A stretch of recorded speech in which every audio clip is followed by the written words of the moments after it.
What's up guys, I'm Phoenix Master 1 and welcome to my in-depth analysis and builds guide for Winter Black Knight, Dorothea and Annette. So Winter Black Knight is a armor axe unit this time with 196 BST and he has got Solo Axe as his preferred weapon. So this gives him minus in special cooldown and also +5 to all of his stats in the combat. And then this weapon does require him to run an offensive special like Black Luna for example, and this weapon will not work with defensive specials like Miracle, Aegis, Pavis, so he does need an offensive special, and then based on the HP of foe at start of a combat, you can get more effects. So if the foe is at 60% HP or above, then you can get the full null follow-up, and if the foe is at or above 40% HP, then you can get attack and speed debuffs on foe depending on their visible attack stat. So it is going to be taking 25% of their visible attack stat and then subtracting 8 from it, and at max you can get like minus 10 debuffs on the opponents, which is going to be pretty helpful, especially with null follow-up mixed in. And then finally, if your opponent is at 20% HP or above, you can get 40% damage reduction from foe's first attack. So all of these effects are pretty easy to get against the full HP units, and a lot of times he's not going to be leaving any kind of survivors in most cases with his Black Luna and with his high attack stat. So this is definitely a pretty solid weapon because it frees him up from running Savvy Fighter or anything like that, because he already gets the null follow-up and damage reduction out of this weapon, and the speed debuff is definitely going to be helping him in many of the matchups against some of the fastest meta threats like Brave Selef for example. So it is going to be really helpful in tanking them, and his stats are definitely quite offensively oriented. So he has got very high speed at base 44 with a super boon and also base 44 attack. His draw bulk is not going to be the highest with HP at 43 and defense at 35, but still he is going to be able to get that damage reduction and basically tries to work through the damage reduction, and by using his speed to his advantage by getting null follow up and the attack debuffs on the opponent with his weapon. He can definitely be compared to some of the other axe armors that we've got, which are also pretty fast. Valentine Lucina is still going to be a pretty solid option because of her future vision and her weapon, and we also have Ascended Fjorm, who is going to be functioning as a better far-safe tank than Black Knight because she does have that Ice Mirror. So it is going to be a lot easier for her to run Hardy Fighter and Ice Mirror compared to Black Knight, who needs this Black Luna and needs that offensive special to get things done. So Space Kid does have far save, but I would argue that he is much better as a near save unit, because when you're trying to far save against the enemies, you're going to be facing Duochrome with his effective damage, you're going to be facing Legendary Veronica and stuff like that. So I don't think running him as a far save tank is the best thing in the long run, and I think he performs way better as a near save tank. And he also comes with a new skill in Special Fighter, so it still retains the guard effect and the special charges of the regular Special Fighter, but now it has a bit better HP threshold, and it can also give you healing based on 30% of the damage dealt, and it also has the Fatal Smoke, and it also reduces the effects of Fatal Smoke, similar to Brave Claw's Weapon Refine. So this is going to be a pretty good option for him because he can spam Black Lunas and recover HP while doing a lot of damage himself. And Special Fighter is definitely competing with other fighter skills like Savvy Fighter and Hardy Fighter for many of the armors, but definitely not for Black Knight because he definitely likes having this kind of skill. But like I said, he does function a bit better as a near save than what he comes with in the far save, especially in like competitive game modes where you're going to be using him in higher echelons of play. He's definitely going to be having a tough time against some of the enemies, which are going to be pretty common, and the range threats in general are going to be pretty wild and insane. And when it comes to near saving, even against the units he has Weapon Strangle disadvantage against, he's still going to be fast enough to deal with them and tank them, because they usually are not going to be having Deadeye or Lethality, which is just going to be piercing through his damage reduction.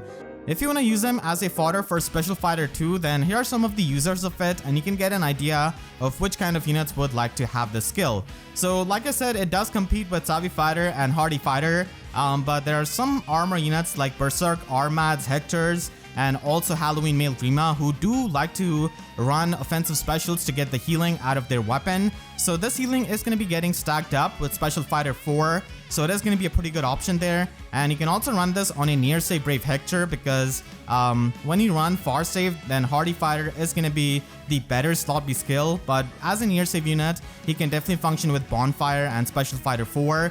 This can also be run on Winter Ephraim because unlike Arden, he doesn't exactly have guard effect built into his weapon, and because of having a dual phase Brave weapon, weapon, he's going to be able to retaliate back with his special, which is going to be doing a lot of damage, and you can even run like Aether on him. And I would say that most of the melee armors who can have access to Hardy Fighter are going to be wanting Hardy Fighter, and if they're fast enough, then they're going to be wanting Savvy Fighter for that null follow-up and damage reduction. But a lot of range armors do not have access to Hardy Fighter, so that's why they can make use of Special Fighter as a new option.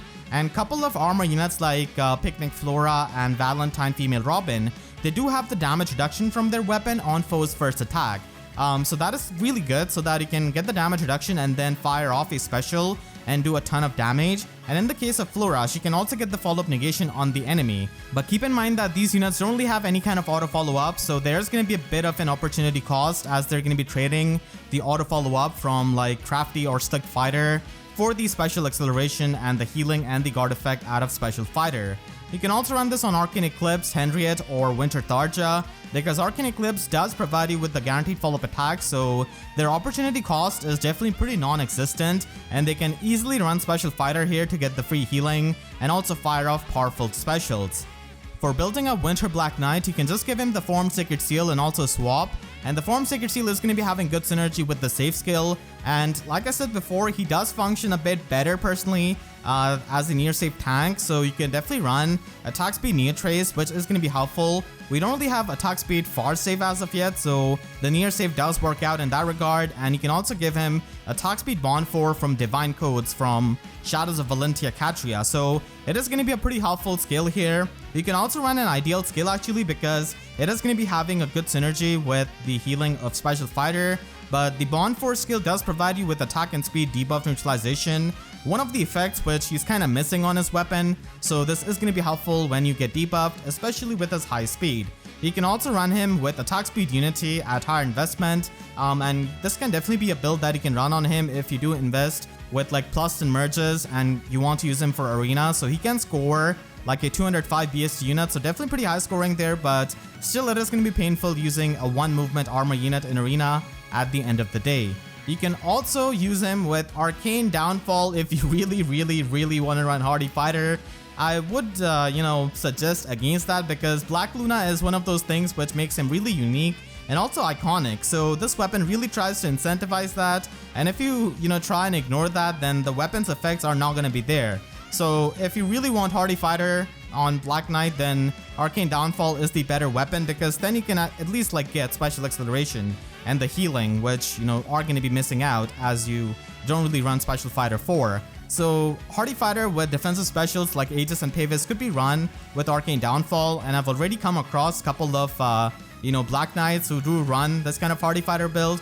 So I suppose it could be run if you really want to invest into Black Knight with Hardy Fighter and still want to try that out and just give him, more skills that he can devour and use. For competitive use, it's worth noting that you can actually use him with Ymir in something like Summoner Duels or Aether Raids offense, where you can actually take care of Duo Chrom and still kill him. So Ymir's Miracle is going to be pretty helpful for a fast unit like him, especially someone who gets damage reduction out of his weapon. And Special Fighter is already pretty good slot B skill for him, so there's no reason to change that. Savvy Fighter is a bit redundant with his weapon, but you're just going to be getting the true damage and damage reduction piercing at the cost of losing healing, guard effect, special acceleration from Special Fighter. So, Special Spiral 4 could be run again as a skill if you really want to give him more fodder, but in my opinion, Special Fighter 4 is the best slot B skill that he can run. Winter Dorothea is a Red Mage Cavalry Dancer, and she's got 7-fold gifts as her preferred weapon. So this provides her with +3 speed, and if she uses her Sing skill, then she's able to give +6 to all of these stats and the guaranteed follow-up status to the target ally for 1 turn. And she can also get +6 attack and speed with this kind of weapon. So she is pretty much like a side grade to Harmonic Azura, where instead of giving the buffs to several units and giving the +1 movement, she instead gives the guaranteed follow-up attack. So she's going to be a lot better for many of these slow units who don't really have a player phase, and we have seen the guaranteed follow-up effect before on Future Vision 2 and with Naga's Divine Fang Plus and also on August. So she works similarly to that, but she's going to be functioning as a refresher, basically giving you another action. So she's going to be pretty valuable there, and her offenses are actually pretty good at base 41 attack and base 41 speed, which does have a super boon. And don't really expect her to be much bulky, because her bulk is definitely pretty underwhelming. So she's going to be functioning as an offensive Cavalry Dancer who can support allies with the guaranteed follow-up attack and the visible buffs that she can give, and also function as a nuke when the time requires or when she's isolated, like something in Aether Raids defense. So offensive dancers can definitely be scary at times because unlike many of the dancers which, just tickle you, she can actually kill you because she does have that base attack and she also gets extra attack from this weapon.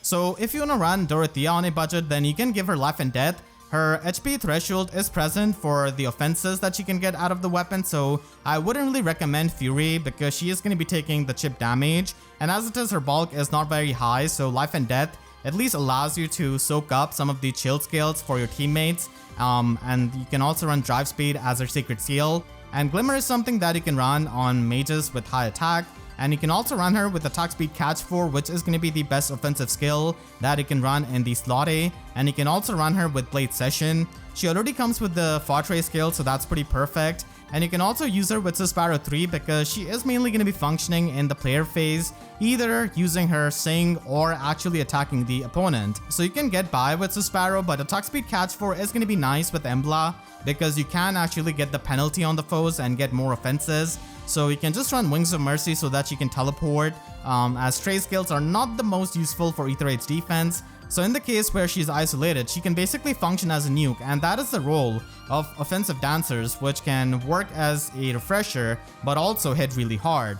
You can also use her in Summoner Duels S by HP stacking on her, and this is something you already see on Harmonic Azura if you play in the higher echelons of Summoner Duels. So even Pulse Tie is a way of her supporting her allies, and you're not going to be able to pulse down any kind of hardy fighter armor units which have like summoner support, but you can definitely pulse down Yuri and Duochrome or some other lower HP units. So even Pulse Tie is definitely something that you can run, and she can just function as mainly a supportive dancer with 4 movement in Summoner Duels. So this is pretty Summoner Duels optimized. And outside of Summoner Duels, I wouldn't really recommend running this on her because her HP is actually not that high for most of the game modes. And you can also run Arcane Eclipse on her if you want to nuke a bit hard. So this can pre-charge your Glimmer and actually allow you to hit really hard.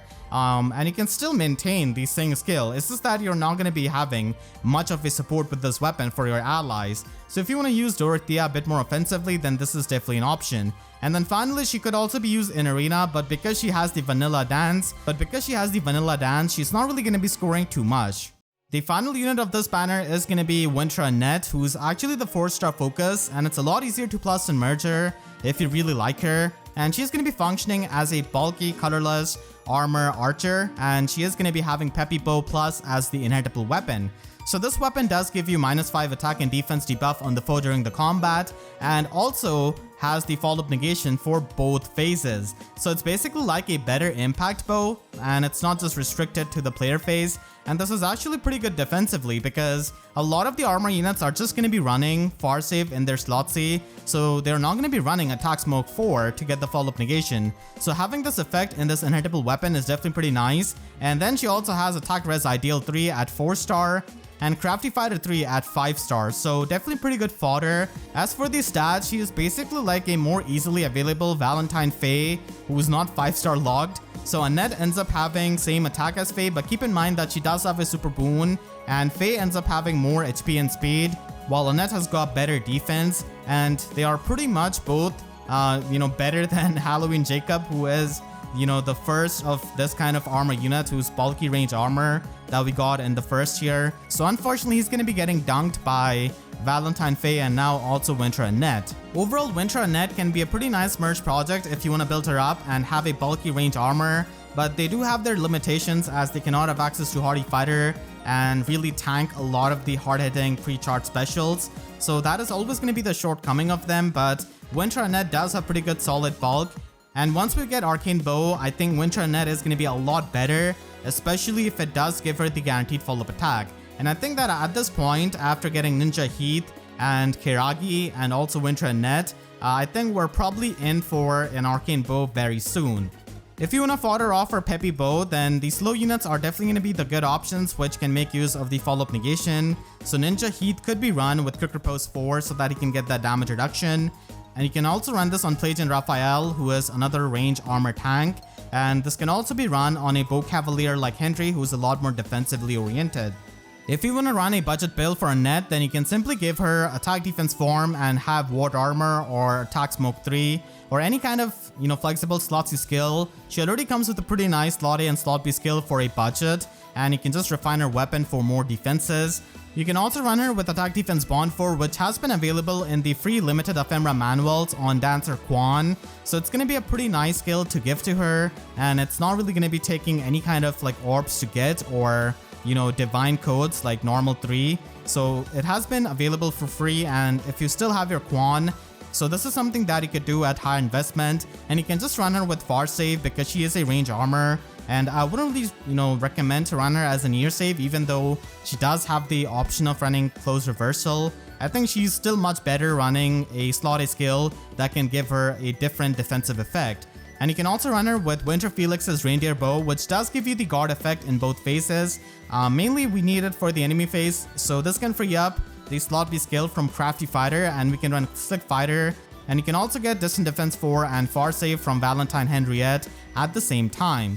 You can also run her with Tannin Bow actually, and this can be stacked up with Attack Res Unity. So Tannin Bow from Winter Ignatz already has attack defense unity built into it, so you can actually get like triple unity to her main stats, which is going to be pretty fun, especially when you get debuffed on her attack. So Deadeye is going to be a special that she can run, especially when she's going to be getting so much attack, especially when she gets debuffed. You can also run Courtly Bow if you're going to be giving her attack defense bond 4 from Dancer Quan, so you can inherit that weapon at the same time. So it is pretty good for the damage reduction, and you can basically retaliate back with a 2 cooldown special like Moonbow, Ruptured Sky, or Glimmer with Special Fighter 4, and also recover HP at the same time.